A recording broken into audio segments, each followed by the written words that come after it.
All right, hello comrades. So this presentation will be largely focused around your party, the new left-wing formation launched by Sultana and Jeremy Corbyn, and sort of what are the tasks of socialists in it. Now I realize that your party is largely a phenomenon confined to the left, which sometimes can live in its own little bubble. Don't worry if you're not too familiar with the ins and outs of your party, because I think the reason why it's still worth discussing this is because I think your party and this whole experience tells us a lot about the problems confronting the British left, even the problem confronting the left in the entire Western world, and also, what are the problems we're facing, therefore, how to go forward.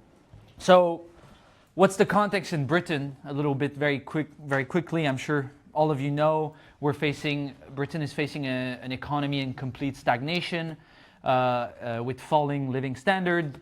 We have a Labour government that's widely hated and finds itself under pressure from the City of London and from the US also to do massive austerity for rearmament, but is really sort of unable to do so and is sort of paralyzed. And the Labour government is sort of doing a poor balancing act between the City of London and its base, with the result of pissing off everybody. The US, with Trump, is reasserting US dominance and is putting increasing pressure on Britain and its allies to rearm. And you have the rise of the right wing of Reform UK, Tommy Robinson as well, which is really the insurgent political force which is emerging as the main challenger to the status quo, and which, by the way, has growing support in the working class. And you have a labor movement and trade unions in very difficult position, really with leaders backing the Labour Party, honestly, and with a lot of demoralization and apathy at the base, given falling living standard and complete inaction or near complete inaction on the part of the leadership. And so, in this context, there's obviously a huge space on the left for a socialist alternative to Starmer's Labour, which can really take the fight to Farage and win back the workers who are looking to him. So that is the potential of your party and why we in the Spartacist League support this initiative and are fighting to shaping it. However, let's not sugarcoat it. Your party so far has been a complete shit show.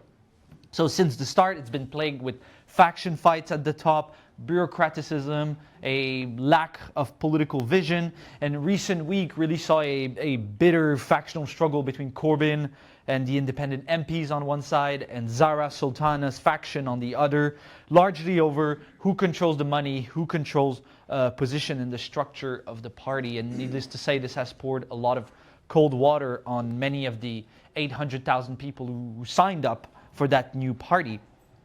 And as a direct result of that sort of factional struggle, who is winning from this is the Green Party of Zach Polanski.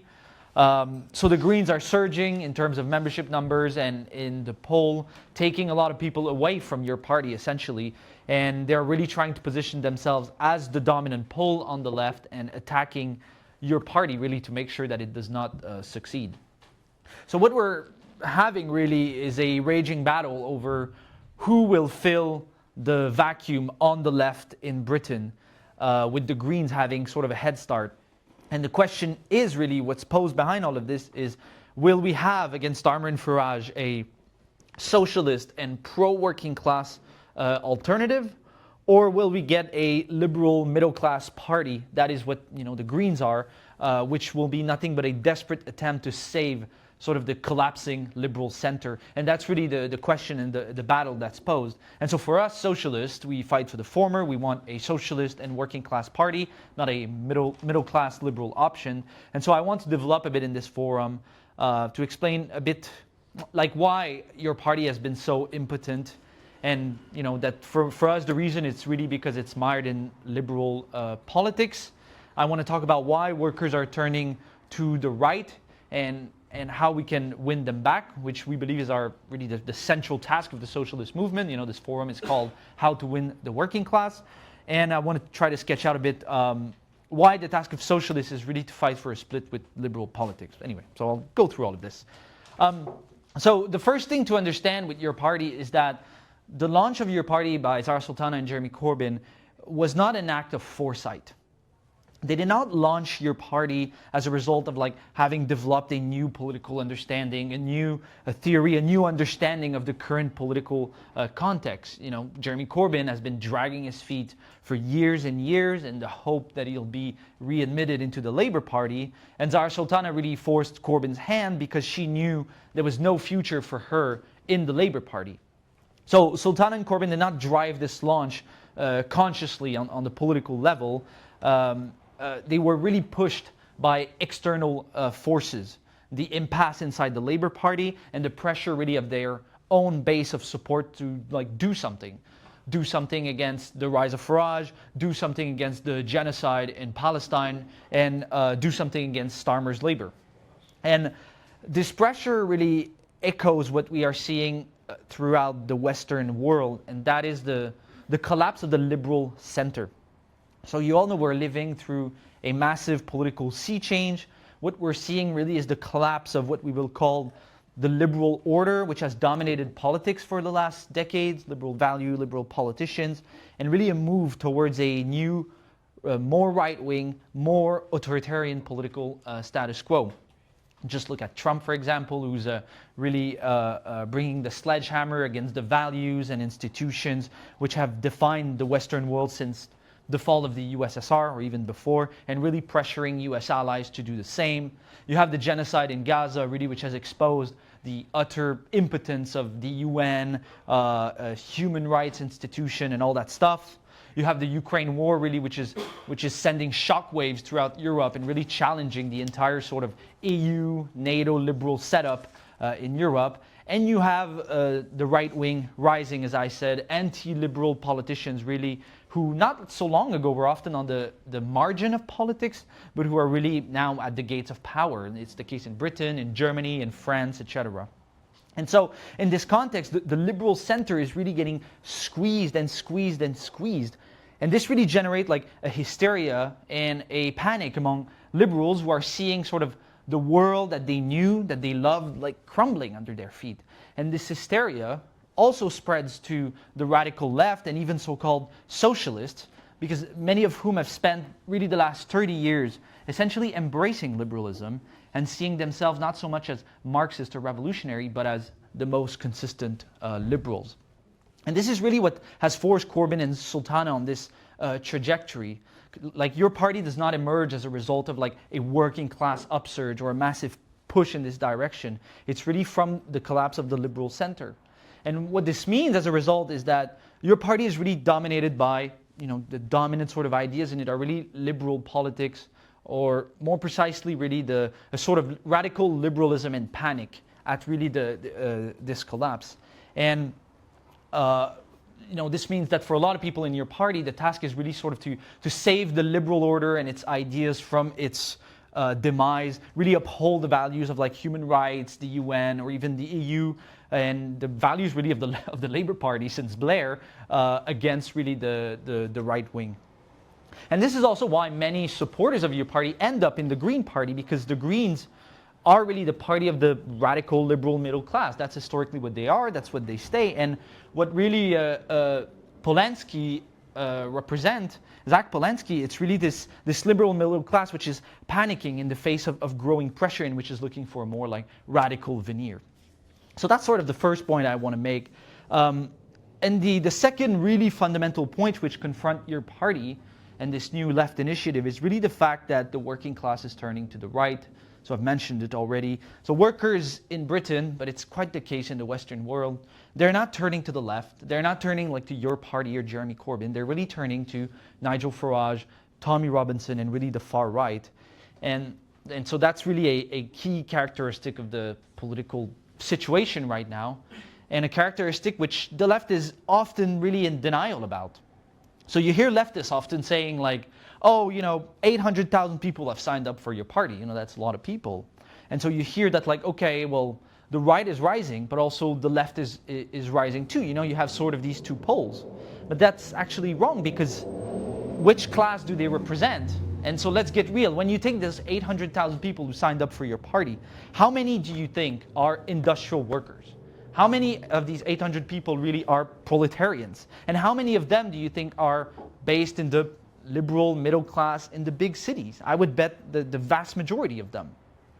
And if you just look at your party meetings, for example, they're not like proletarian in composition, really. You know, who's represented there is mainly like the liberal middle class. And Nigel Farage has a much bigger base in working class communities than your party. And I would bet that a lot more workers look to Tommy Robinson than they look to Jeremy Corbyn, honestly. And so, you know, so we're not seeing like a rise of the right and the left in an equal manner. What we are seeing really is workers turning to Farage and Tommy Robinson and sort of the middle class in terms of a bit of a panic in front of the collapsing liberal center. And you know, as I said, this is the same sort of dynamics which are happening in Germany and France and in the US, in many Western countries. And I think this is one of the most important problems facing the British left. You know, it's kind of an issue if you want to build a new socialist party and most workers are looking to the right wing, right? There's something here that's not going to work, really. And I think this issue also barely features usually in the debates of the far left and the debates around your party. So why are workers turning to the right? Those who follow our work will know a bit what I'm going to, but really it boils down to liberal politics, which I've already mentioned a little bit. So for decades, the working class has been pummeled with deindustrialization, falling living standards, austerity, and all in the name of progressive liberal values. You know, the ruling class, that's what they did to push all these attacks. Think of EU integration, think of a sort of like European Union internationalism, anti-racism, green ideology, for example. And the radical left, you know, the socialist movement, rather than opposing this, really totally embraced this ideological framework. And as a result now, the radical left is much more concentrated in the liberal middle class than it is in the working class. And so this is why in the last decade, what we've seen, the one political force which has emerged to channel working class anger against the liberal status quo has been the far right, like Nigel Farage here, the AfD in Germany, Le Pen in France, Trump in the US. And they are really the ones who stand in opposition to liberalism and who tap into working class anger and really channel it in a reactionary direction, you know, against immigrants, against refugees, etc., etc. And so this isn't just an issue about like fighting fascism. You know, many people refer to like fighting the BNP in the 90s, etc. Yes, fascism is growing and it is a threat, but overwhelmingly what we are seeing is really a right-wing upsurge against liberalism with a lot of working class support and with many workers turning their back on the left, which they see as really defending the status quo. And what we're seeing is as the liberal center is getting squeezed and squeezed and squeezed, a lot of the left cling even harder to this dying breed of liberalism. As I've already pointed out, you know, sort of, oh, we must really fight for the values of the liberal order. And as a result of this, the left appears to many workers sort of more and more as defenders of the status quo. And you already had signs of this before with, think for example, when Corbyn campaigned for the European Union and then campaigned for a second referendum in 2019, even though the majority of the working class voted for Brexit. Think of all the left really who supported the lockdowns tooth and nail while the working class was getting devastated by them. Think of all the trade union leaders really who did not lift a finger really to fight for working class conditions and then all turn around last summer to call to vote for Keir Starmer and this hated Labour government. And prepare yourself to hear very soon that you need to vote for Starmer or for other reactionary liberal in order to block Farage. And so on all the big questions of the last decades, really the left has sided with sort of the liberal wing of the ruling class and really isolated itself from the working class. And as a result, workers were pushed into the arms of the far right, who were really allowed to fraudulently present themselves as the opponents of the status quo. An even clearer example of this process I'm talking about is the demonstration on September 13th in London. I don't know if some of you were there. huge rally by Tommy Robinson. He had like 1 million people, I believe. The left likes to say he had 100,000, 150,000. These are the numbers of the police. Like, let's not kid ourselves. I've seen the footage. It looked like 1 million people, which was extremely sinister. And on our side, with the demo, which was organized by Stand Up to Racism, we had like 10,000. And it was really a complete disaster and an embarrassment for the left. And the point I'm making, you could see in that demonstration, what did Tommy Robinson say in his speech? You know, he said a bunch of reactionary stuff, obviously, and poison, but he said, we are waging a revolution against the entire establishment. And he called this the beginning of a cultural revolution. And on our side, what were the speeches? You had Labour MPs talking about like peace and love, people who support the current government. You had trade union leaders who fund the Labour Party, that is, who fund the party in power. These were the speech on our side. So for an average worker, which side do you think look like they are against the status quo, that they are against the government? And unfortunately, it isn't our side. It's the side of those racist and reactionary bigot. And so the left is really in denial about this, and many have tried to turn this demonstration on the 13th of September like it was just a fluke, but really it represented the balance of forces in society, which movement is actually growing and has the wind in its sail and can actually channel some working class support. So you have a situation, workers are looking to these racist and anti-immigrant people as fighters against the status quo, and you have socialists who cling to liberals as open agent really of the status quo in the name of fighting the right. And so that's sort of the situation, and any new left party that's created must really counter and cut across this polarization. And anybody on the left really who downplays this quite harsh balance of forces is really preventing sort of the reorientation that we need on the left. So how can we win back workers? That's sort of the title of this forum. So the socialist movement really lost working class support when it merged with the politics of the liberal middle class. So that's what needs to be undone, right? So there needs to be a fight against liberal politics on the left. We must fight for a clear differentiation between socialist and working class politics on one side and liberal middle class politics on the other. And this is how we can really build a pole that can actually fight Farage and actually fight Starmer and really win back those workers from the far right. And that's why we say on our front page, like, ditch the liberals, win the workers. But what does that mean concretely, like fight, ditch the liberal, fight the liberal? It means that on every single hot questions of the day, socialists must not only sharply attack the right wing, but they must also attack the liberals. So if we take the question of immigration, for example, which is a massive political football right now, so we must fight Farage and fight Tommy Robinson's racist scapegoating. What they're doing is they're really just blaming immigrants and really fomenting racist division among the working class. However, we must also attack the liberals who basically defend the immigration policy of the government.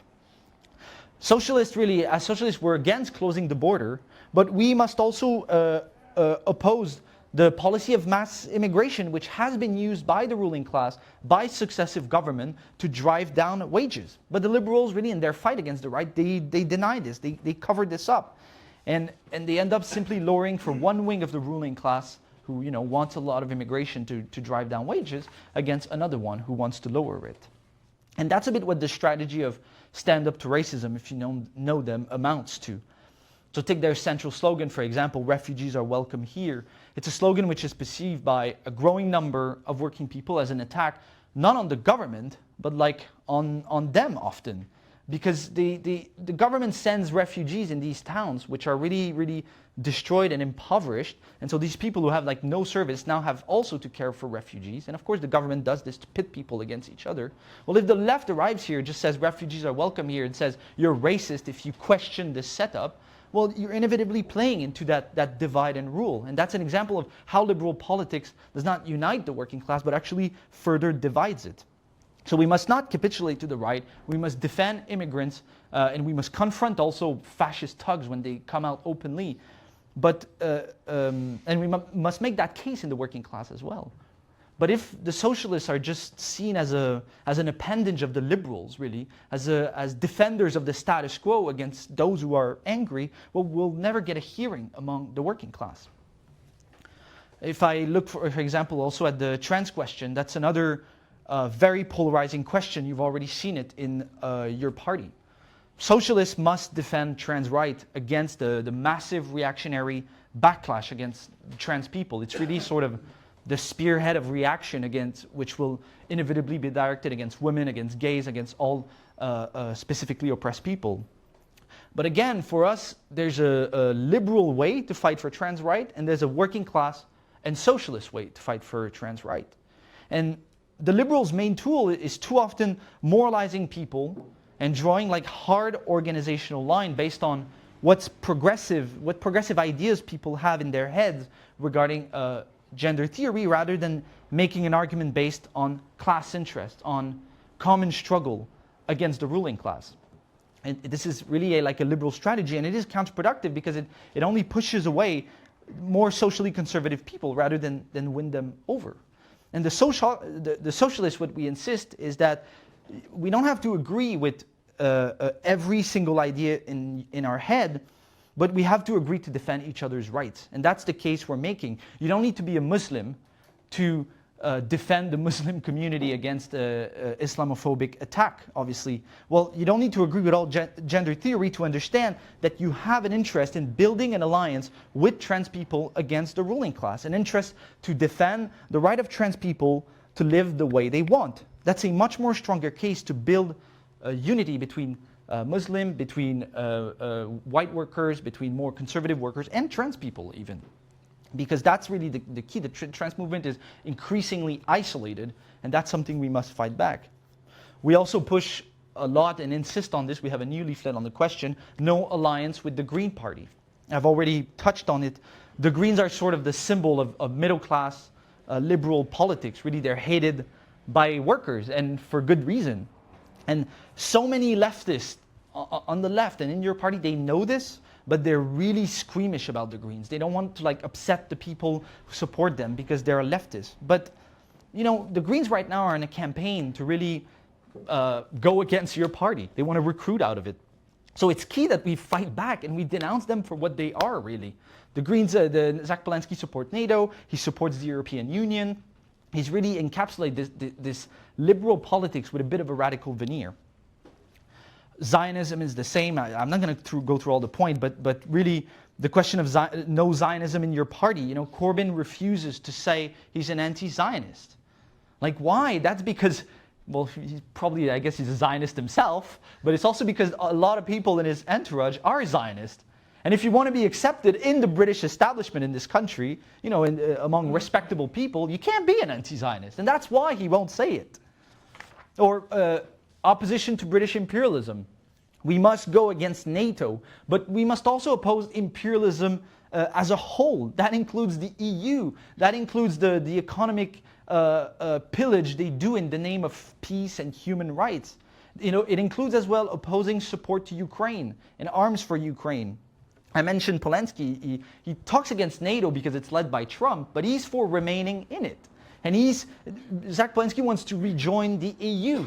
That's his program. So you will never win workers with these kind of politics. So it's important to draw the hardest line. So anyway, so I'm going through these concrete questions to make an example how on every single one of these questions, what socialists must do is organize themselves and put forward a position which is sharply against the right wing, but which is also sharply against those liberals, and really exacerbate this polarization between middle-class liberal politics and really working-class socialist politics. And that's key really to undercut the right. And you also realize that if you want to do this properly, you need to be a Marxist. You need Marxism to do these kind of things properly, because otherwise you'll only repeat the reactionary polarization you see in society. Just a quick example on this.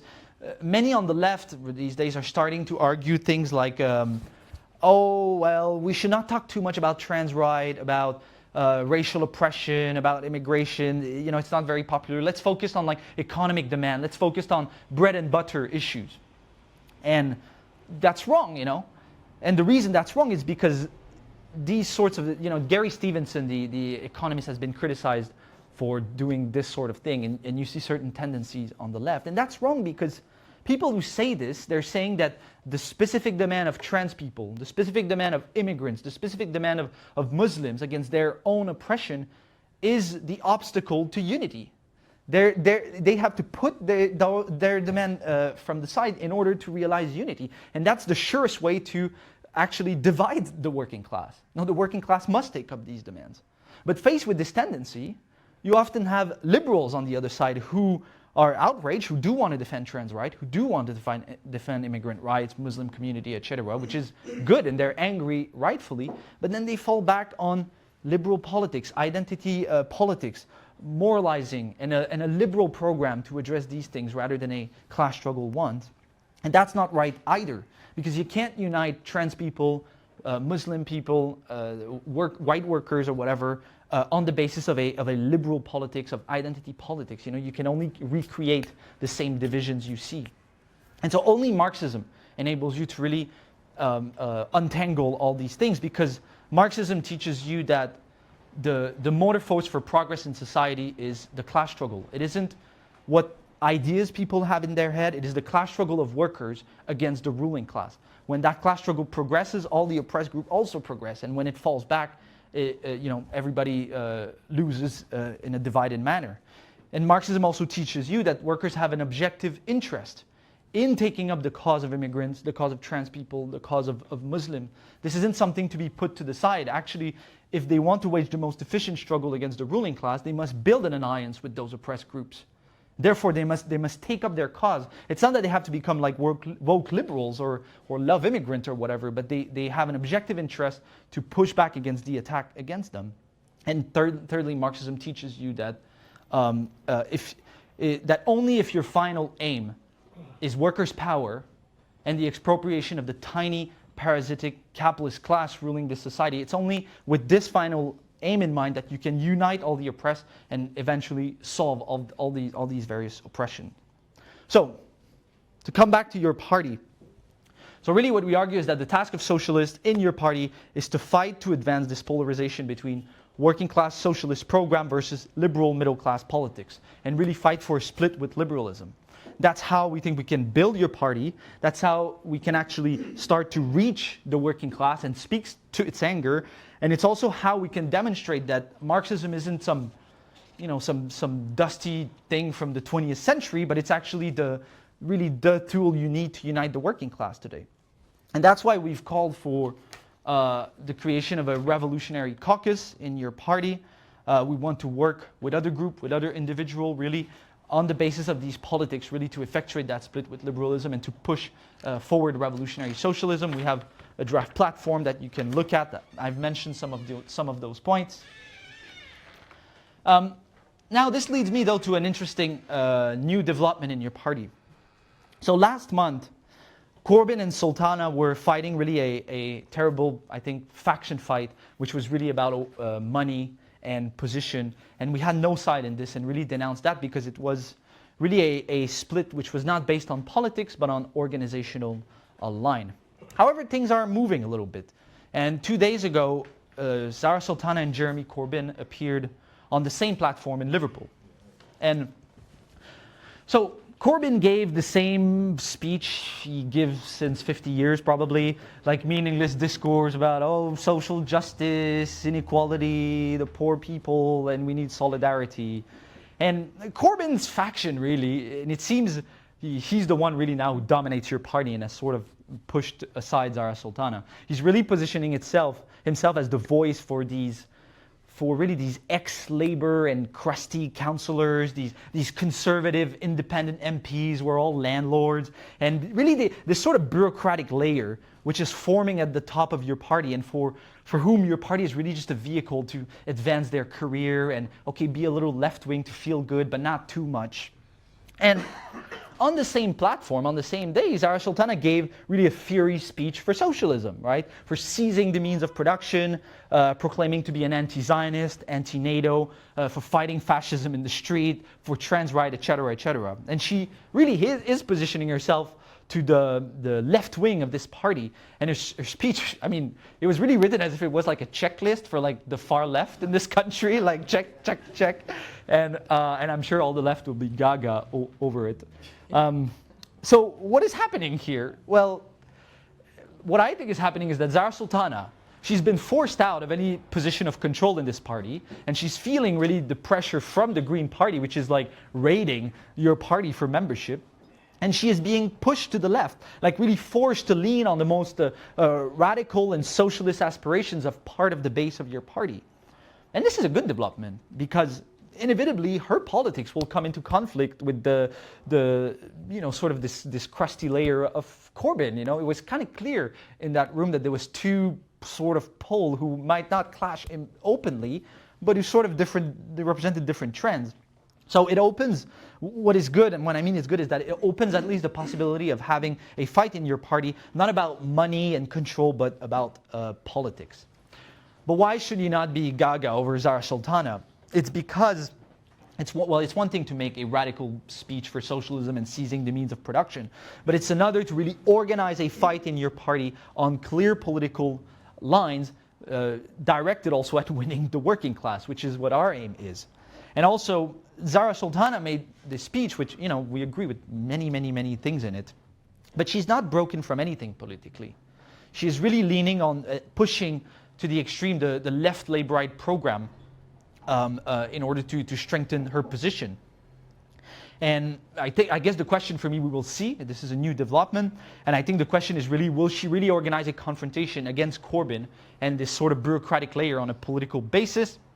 I personally doubt it, but that will certainly be, that's certainly the task that's posed in this conference, which, by the way, is happening late November.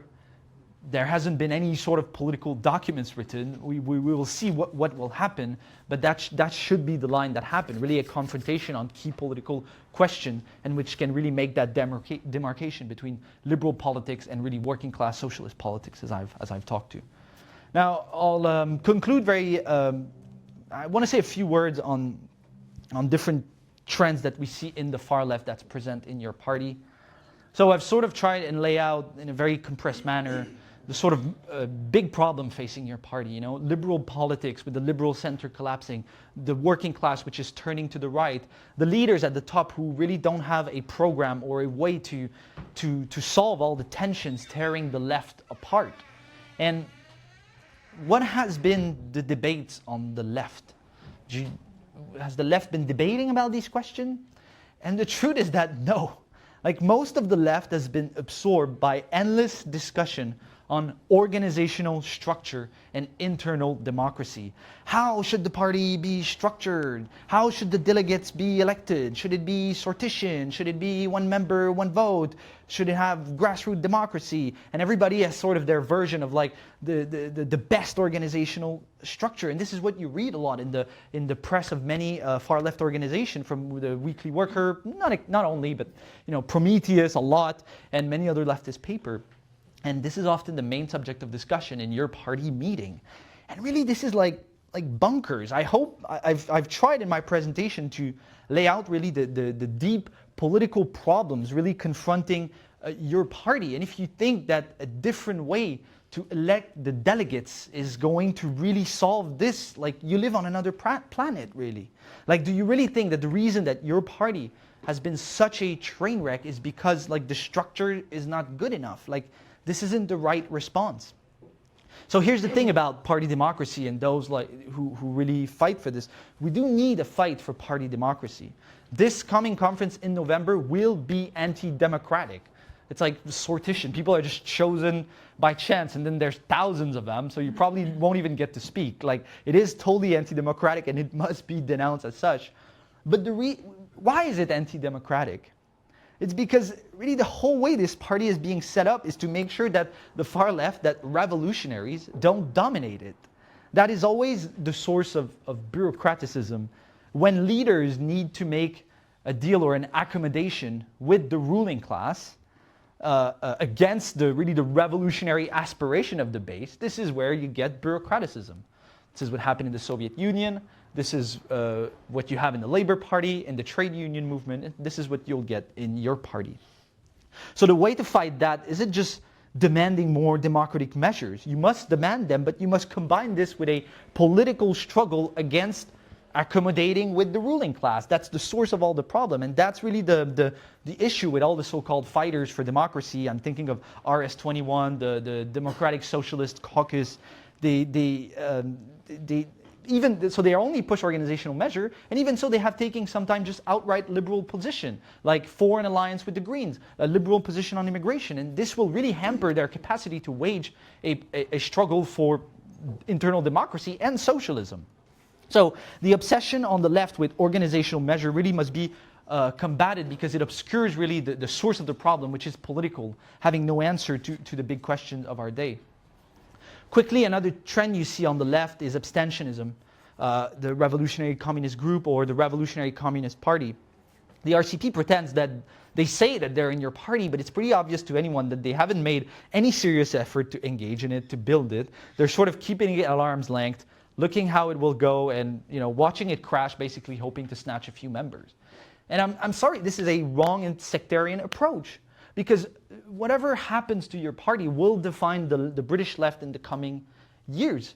And as I said, there's a struggle right now between what will it be? Will it be like a middle-class liberal party? Will it be a working-class socialist party? And if you just abstain from this struggle, I'm sorry, you're removing yourself from the main discussion and debate that are shaping the British left, and it's totally sectarian, and you will pay for it.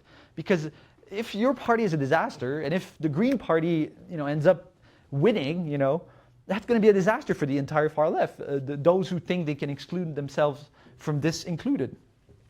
And lastly, on the third trend we see on the left is really opportunism. These socialist groups who are in your party, who want to build your party, but who think that the way to do this is really to do the legwork, organize the meeting. I'm thinking of the SWP, for example, a little bit socialist alternative. They organize these meetings, sometimes incognito, but everyone knows that it's the SWP. And they refuse to understand that this is a battle of politics, of political ideas, and that you must fight for socialist politics against the dominant liberalism among your party members. That this is what we need to do when we go to these your party meeting. But often people like the SWP, they themselves embrace those liberal politics and really see their role as defending liberal values as the liberal center is really collapsing. So these are sort of the three trends that are sort of plaguing the left. So what's our purpose? Our purpose really, as I said, we want to build a caucus. We want to build a grouping within this party, hopefully bigger force than us take it up. We want to work with other people. But it's really key to fight as hard as we can. Even though this party looks like a train wreck, I'm not very optimistic sometimes, but we have at least a responsibility to fight as hard as we can in order to make this experience as productive as possible for revolutionaries in Britain, to really understand what went wrong in the last decade or so, and really reestablish a socialist tradition that can connect with the working class. I think that's key. Everything I've said is that's really the purpose, is to reestablish this connection between the socialist movement and the working class, which has been lost because of liberal politics, essentially. So I want to hear your comments and your disagreement or discussion. Okay, Yeah. thank you. Thank you.